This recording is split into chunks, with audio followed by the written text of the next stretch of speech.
The red and blue lights flashed across the white walls of the quiet suburban home. Officers stood around the kitchen table, now cleared of plates, but not of questions. The scent of baked salmon still hung in the air. Detective Laura Price pulled a pair of tweezers from her coat pocket and lifted something shiny from the trash can near the back door. It was a man's watch, black leather strap, cracked face, engraved initials, J.D. She turned to the husband, Brian Holloway, who sat slumped in a dining chair, face pale and eyes swollen with disbelief. Across the room, a stretcher rolled out slowly. Under the white sheet was his wife, Melissa. She collapsed right there, Brian whispered, pointing at the chair across from him. We were having dinner. One moment she was fine, laughing, and then, his voice broke. Detective Price narrowed her eyes at the watch in her hand. Do you know anyone with the initials J.D.? She asked.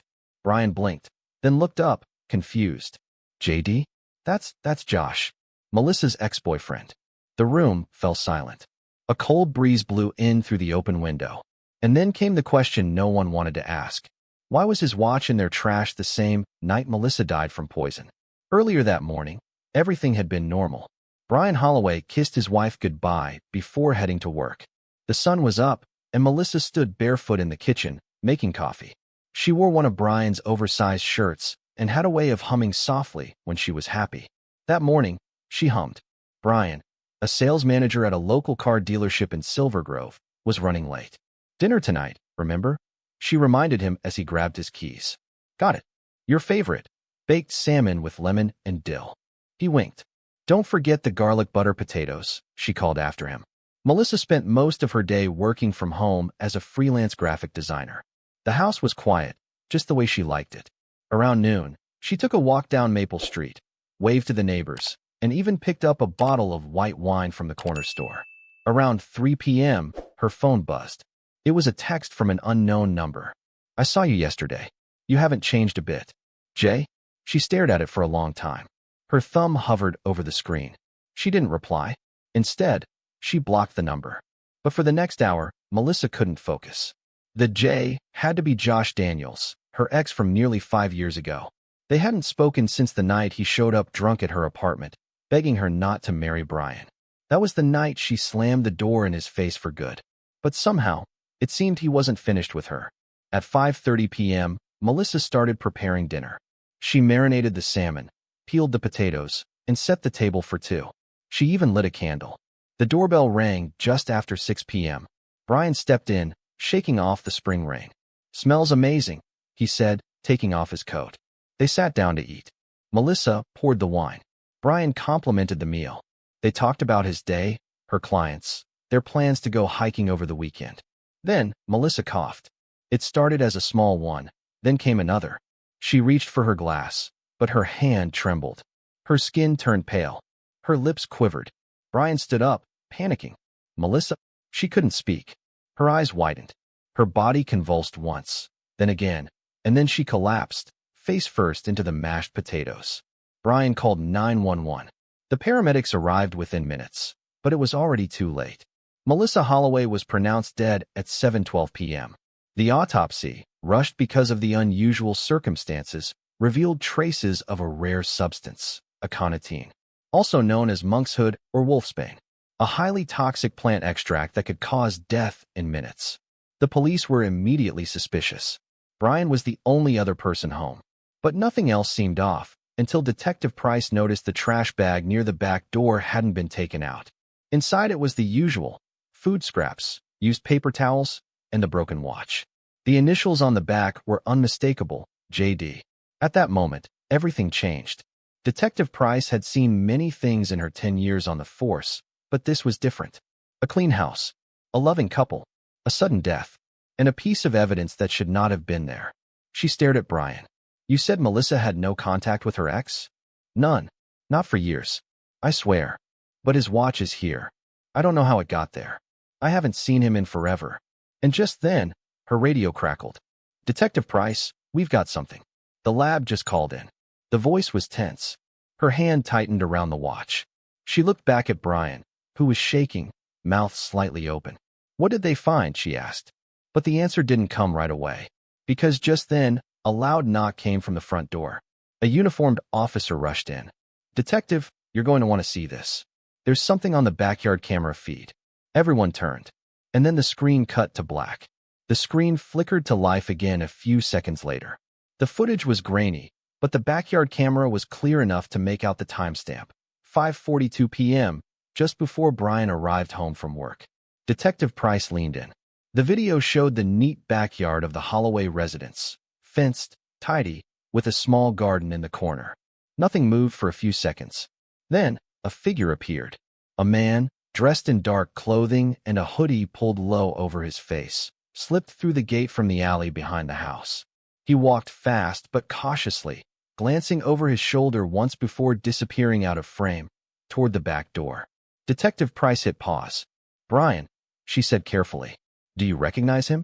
Brian leaned closer, his face contorted, trying to pull detail from the low-res footage. "No. I mean, it's blurry, I can't tell. But wait. That jacket.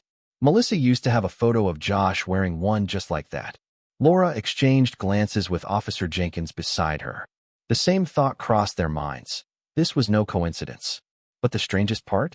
The man never came back out. At least not on that footage. If it really was Josh, how had he gotten inside without Melissa reacting? And more importantly, what did he do once he was in the house?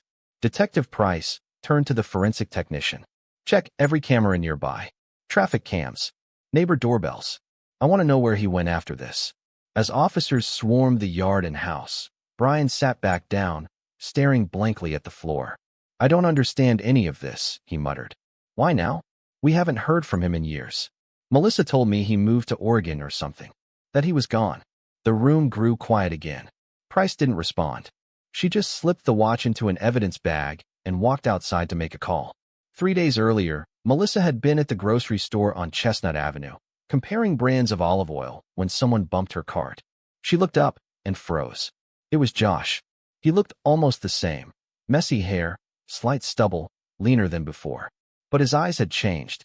Something cold flickered in them. He smiled, but it didn't reach his face. "Hey, stranger," he said like nothing had happened. "Been a while." Melissa's heart thudded in her chest. She fumbled with the olive oil and forced a polite smile. "Josh, what are you doing here?" He shrugged. "Just moved back. Staying with a friend. Saw you and thought I'd say hi." Melissa didn't say anything for a long moment. Her fingers tightened on the cart handle. "Look," he said, "I know things ended rough. But it's been 5 years. Maybe we could catch up sometime. Just talk.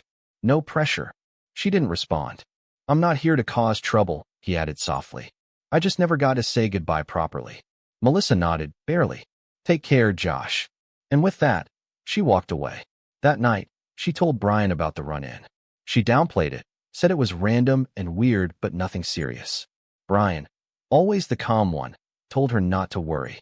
"If he tries anything stupid, we call the cops." End of story. But Melissa had trouble sleeping. The next day, she noticed her favorite flower pot had been moved from the windowsill.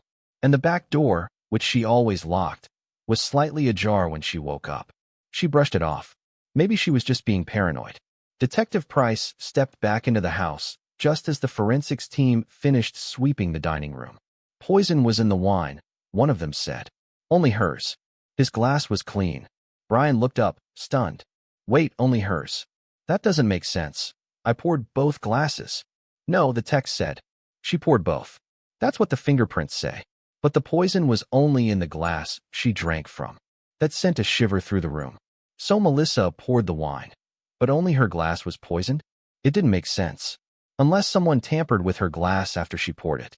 Or someone already knew which glass would be hers. Detective Price considered that as she stared at the wine bottle. Then her phone buzzed again. It was from the lab. "Toxicology report. Match found." She opened the file. It was a list of chemicals that matched the traces found in Melissa's system. It confirmed aconitine, but also something else. Minute traces of a particular type of antifreeze compound. It was a homemade blend. Untraceable unless you knew what to look for. A signature. And Price had seen it before. 4 years ago, a similar case had happened across the state in a town called Redwood Falls. A woman died under similar circumstances. Same compound. Same poison. Case was never solved, but a suspect had once been investigated. Joshua Daniels. He had been the boyfriend of the woman who died. No charges were filed, not enough evidence, but the lab flagged the compound because of the similarity. Detective Price stared at the name on her screen. That was no coincidence. Josh Daniels was not just an ex-boyfriend. He might be a serial poisoner. The next morning, the town woke up to news reports all over local TV. Wife dies at dinner table. Police investigating poisoning in quiet Silver Grove neighborhood. Melissa's picture flashed on every screen, smiling, eyes bright. Next to her was Brian's photo, looking hollow and confused. In the online comments, people argued. Must be the husband. It always is. Did she cheat? Was it revenge? Check the ex. It's always the creepy ex. Detective Price ignored the noise. She had more pressing issues. Josh Daniels had vanished. His last known address was an Airbnb 3 blocks away. The host said he checked out 2 days before Melissa's death. Paid in cash. Left no forwarding address. But the kicker? He had borrowed a neighbor's gardening gloves the day he arrived. They found those gloves in a storm drain not far from the Holloway's backyard. Inside them, traces of aconitine and DNA that matched Josh. Now, there was no doubt. He had been there. The timeline was murky, the motive unclear. But Josh Daniels was now the prime suspect in a deadly poisoning. Brian couldn't sleep. He lay on the couch, the bed too empty without her. His phone buzzed with condolences. Friends offering to stop by. His sister urging him to get out of the house. But he couldn't leave. Not yet. Not until he understood why someone would do this. He wandered into the kitchen around midnight. The fridge light buzzed to life. He wasn't hungry, just searching for some sense of normal. Then he noticed it. The wine glasses. The ones from that night. They were supposed to be with the police. But 2 of them, one empty, one half full, were still in the sink. He leaned closer. The half-full one had lipstick on it. Melissa's shade. And at the bottom, something glinted. He grabbed a spoon and fished it out slowly. It was a tiny sliver of broken glass. Clear. Jagged. His heart dropped. He checked the bottle in the fridge. The cork had been forced back in, but not completely. It wobbled slightly, and when he pulled it out, the smell was wrong. He turned and grabbed his phone to call Detective Price. But before he could dial, the kitchen window shattered with a loud crash. Something flew in, a glass jar. It landed on the floor with a thud, rolled twice, then began to hiss. Gas. Brian barely had time to shout before the room began to fill with thick, choking smoke. Brian stumbled backward, coughing hard as the kitchen quickly turned into a cloud of gray gas. The acrid stench burned his nose and throat. His eyes watered instantly. He dropped his phone, tried to cover his mouth with his sleeve, and blindly reached for the door. But the smoke was thick, disorienting. He could hear something outside, footsteps, a car door, tires screeching. He wasn't sure. He dropped to the floor, crawling toward the hallway where the air might be clearer. Every breath burned worse than the last. His head was spinning. Just as he reached the threshold, 2 strong arms grabbed him from behind and yanked him out. It was Officer Jenkins. Got him. He's alive, Jenkins shouted, dragging Brian into the front yard where more officers rushed over. Detective Price appeared seconds later, eyes wide, badge swinging around her neck. What the hell just happened? Looks like a homemade gas bomb, Jenkins said, coughing as he waved smoke from his face. Tossed through the window. Probably chlorine-based. Paramedics checked Brian's vitals. His lips were blue.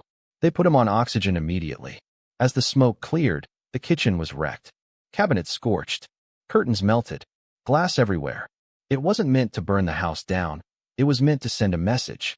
Or worse, to finish what the poison had started. Detective Price walked the perimeter of the house, while crime scene techs suited up to sweep the area. The object used to deliver the gas was a common glass jar, like something you'd use for pickles or jam. Duct tape sealed the lid, now blown off. The chemical residue was still being analyzed, but she already knew it had to be homemade. Just like the poison. Someone had come back, and someone wasn't finished. Hours later, after Brian had been checked and released from the ER, he sat in the police station with Detective Price. Can you think of anyone who might want to hurt you or Melissa? She asked again. Brian shook his head. No one. We kept to ourselves. We had a few arguments with neighbors over the years. Noise, parking, but nothing serious. What about Josh? I told you, we haven't seen him in years until Melissa ran into him at the grocery store. She said he looked weird. Off. That was all. Do you know what happened between them? Why they broke up? Brian hesitated. She never told me much. Just that he was controlling. Got jealous a lot. Said he had a temper. Price scribbled notes. Did she ever mention if he threatened her? I think once. Before we got married. Said he showed up at her place drunk, yelling about how she owed him something. She called the cops, but he left before they got there. Price narrowed her eyes. Owed him what? Brian shrugged. She never said. Just that he couldn't let go.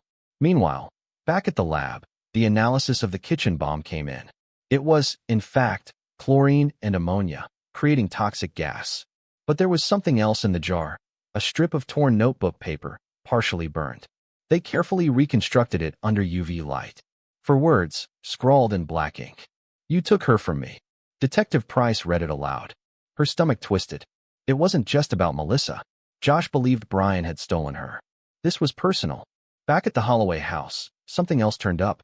As crime scene investigators swept the backyard again, one tech spotted a loose plank on the fence. It wasn't there during the first inspection. Someone had tried to fix it, poorly. Behind it, half buried in dirt, was a small duffel bag. Inside, a burner phone, gloves, a flask, a nearly empty bottle of white wine, and, most disturbingly, a photo. Melissa, standing in front of her office window. The shot was taken from outside the house. Zoomed in. Recent. She had been watched. Stalked. For how long? Detective Price studied the burner phone. No password.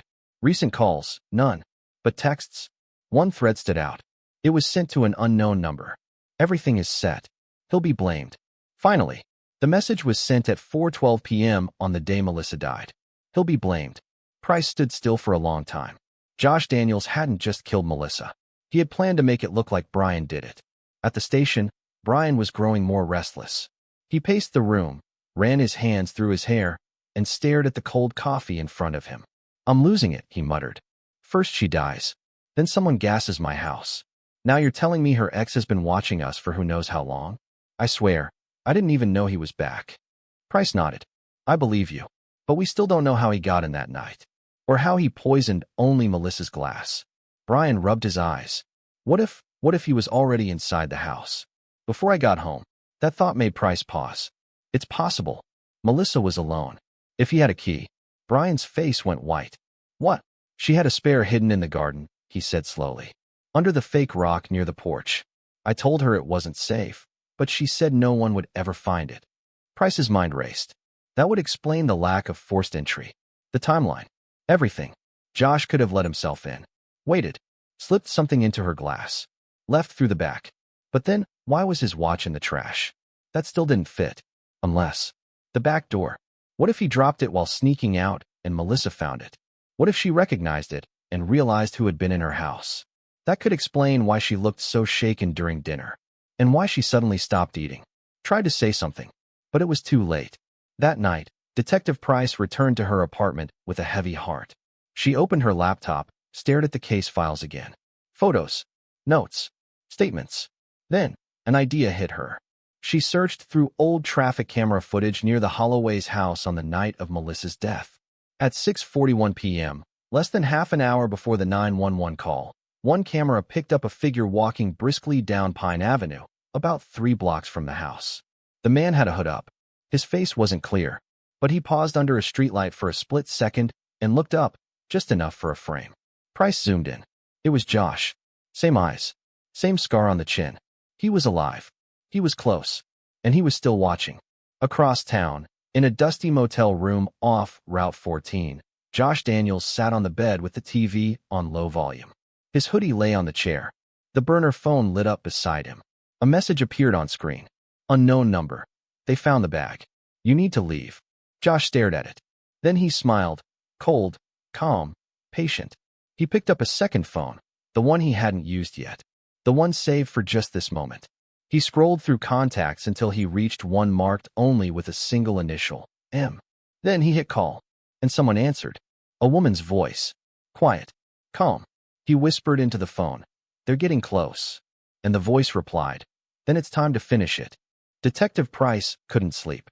She lay in bed staring at the ceiling, her mind cycling through every detail of the case. The wine. The poison. The gas bomb. The watch. The text message on the burner phone. He'll be blamed. It was all too perfect. Too choreographed. She sat up and opened her laptop again. She reread the autopsy, then opened the toxicology report a second time. And again, and again. She wasn't missing something. No, someone was missing something. It hit her like a jolt of electricity. She called Officer Jenkins immediately. Pull Melissa's phone records. I want every text, every call, every email from the last 2 weeks. And Jenkins, run a search on anyone she might have been in contact with who also had a connection to Josh Daniels. You think she was in on it? Price hesitated. No, but someone else might have been. At 10:08 the next morning, Jenkins walked into the station holding a manila folder. His expression was grim. You were right. Melissa received 3 emails from an unlisted address in the last 2 weeks. No name, but whoever sent them attached files, audio files. Audio? Price asked. Jenkins nodded. Yeah, recordings of arguments. Private ones. Stuff between Melissa and Brian. Heated moments. Price's brow furrowed. So someone was spying on them? Looks like it. And get this. The metadata on the recordings, same digital signature as the burner phone found in the duffel bag. So it was all connected. Josh hadn't just poisoned Melissa. He'd been in the house before. Long enough to record them. Long enough to twist the story. Meanwhile, Brian was staying at his sister Hannah's house. He sat at the edge of the bed, running over everything again and again. He thought of the way Melissa looked the day she died. There had been something in her eyes, something she wanted to say, something she couldn't. He went through her planner, hoping for a clue.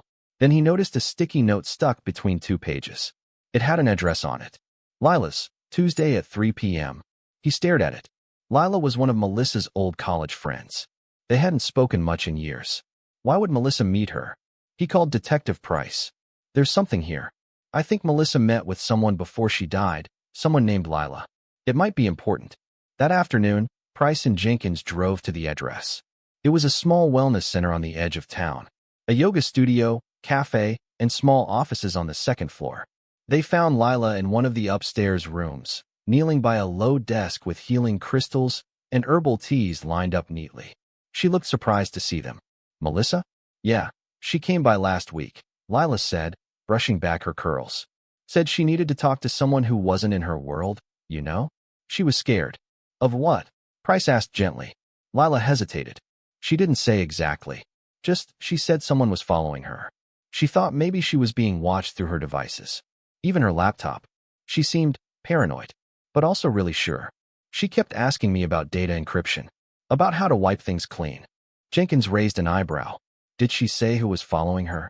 No, but she did mention something weird. She said, if anything happens to me, check the back of the mirror.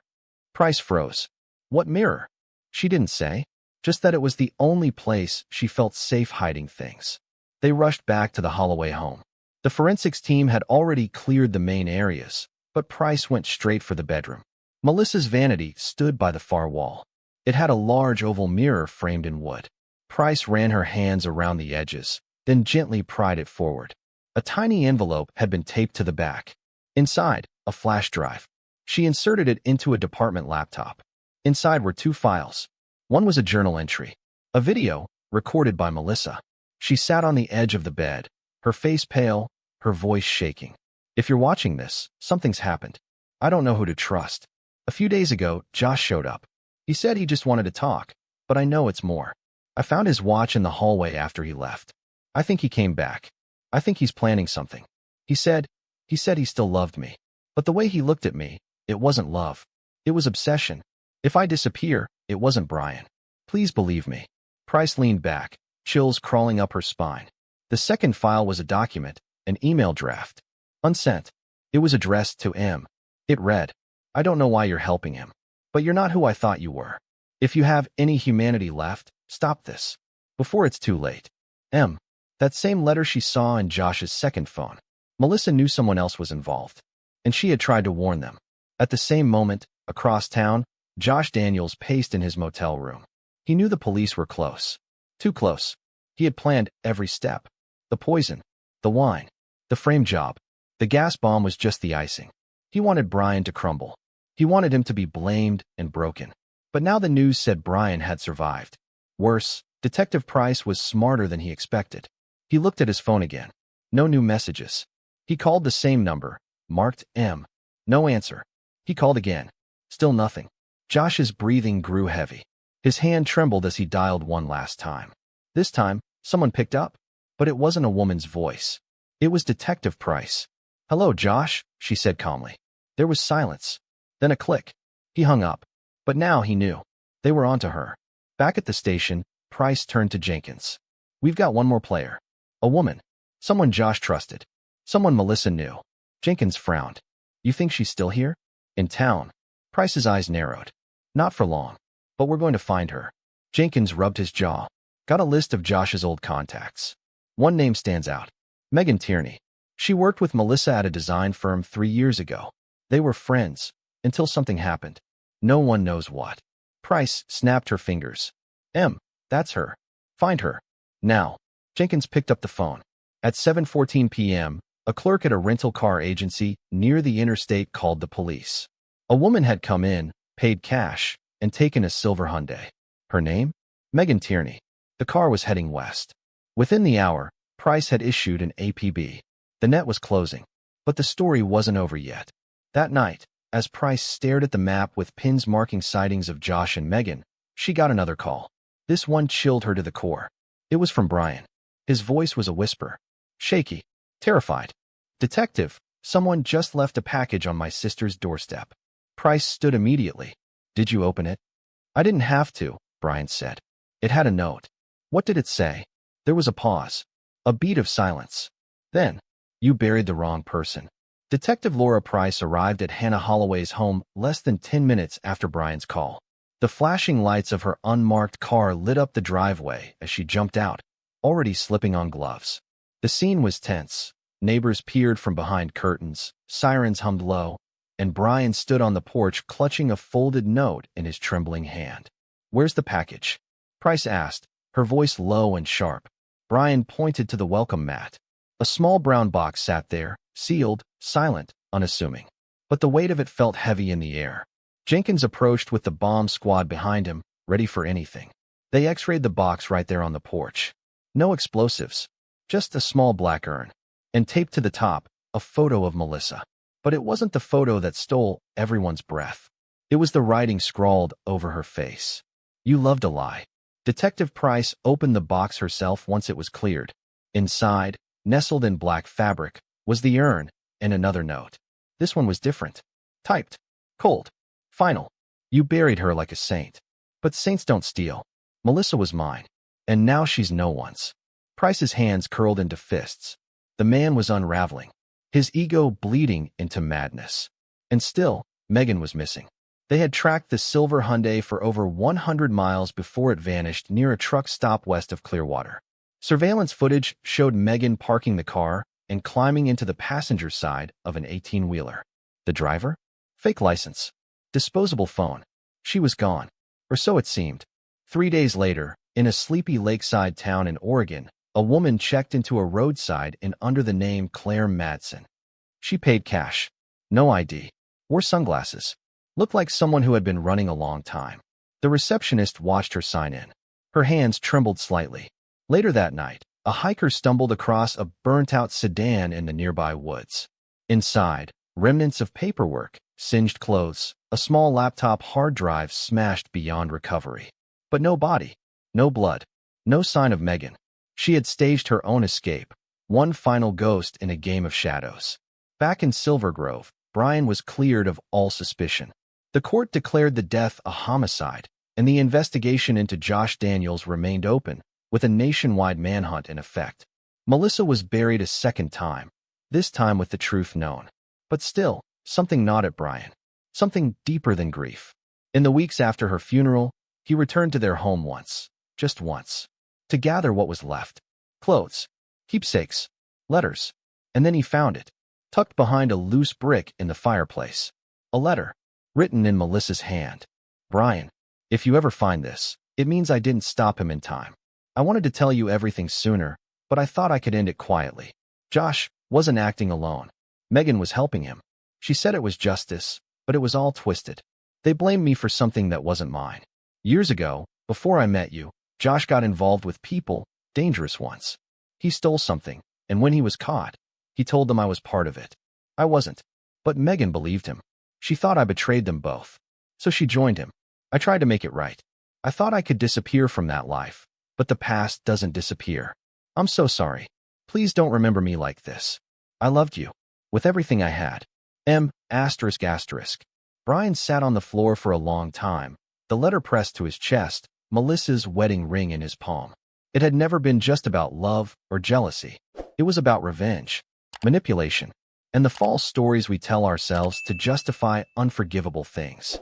Detective Price stood at her office window weeks later, watching the sun go down over Silver Grove. The watch, Josh's watch, sat in an evidence bag on her desk. A reminder. The media still called it the dinner poisoning case. But Price knew better. It wasn't about dinner. It was about a long game, set in motion years before the poison touched Melissa's lips. A game that was still not over. Somewhere, Josh Daniels was still out there. And Megan? Vanished. A whisper in the wind. But Price believed in patterns. And people like them. Obsessive, controlling, vengeful. They never stop. She turned back to her desk. Opened a fresh case file. Across the top, she wrote, Active watch list, Josh Daniels / Megan Tierney, status, at large. And underneath, a final note. When the past knocks, don't answer. It already has a key.